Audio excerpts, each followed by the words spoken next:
हाय सांग माने नमस्ते जय जगन्नाथ आशा करुच्ची भलर थे समस्ते मु Ananya welcome back to my channel.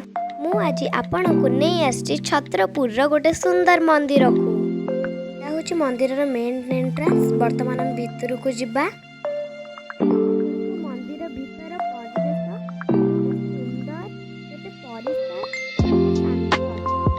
बर्तमान आम मेन मंदिर गेट पाखक को जिबा। एठी दर्शन टिकेट मिलू जनक एबे चलतु आमे मांकर दर्शन करिबा।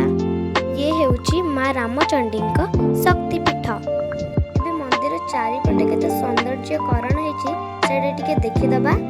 देखंतु मंदिर चारिपट केते सुंदर परिवेश। गोटे छोटिया पहाड़ ऊपर हेची मंदिरटी।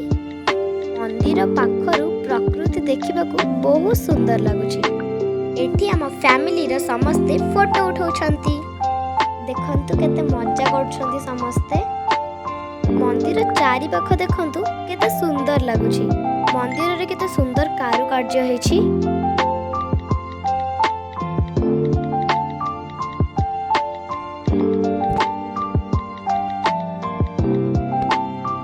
हाय रिधि एई मंदिर रे देवी रामचंडी नारे पूजा पाउछंती। एटी प्रकृति को समस्ते उपभोग करुछंती। बहुत सुंदर समस्ते एकाठी अछंती एटी। Hi I love you.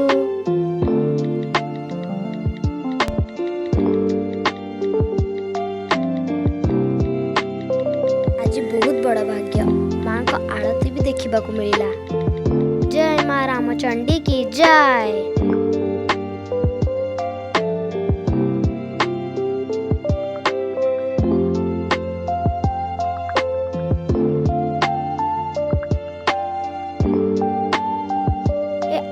परिवेश एते भल लगुची निजे जदि न रहिबे जानी परिबेनी।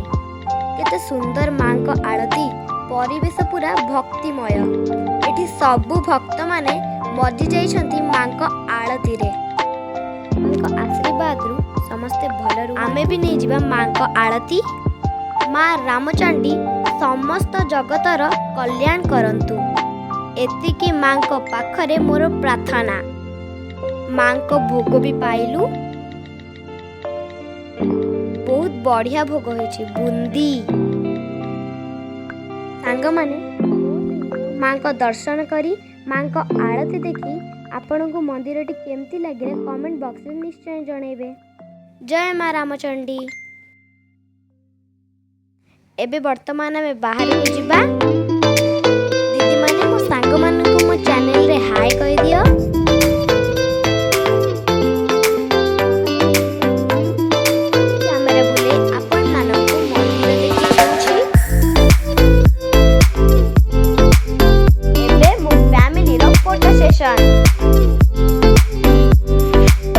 धन्यवाद सामने मो सहित मो ब्लॉग रे रहिबा पई।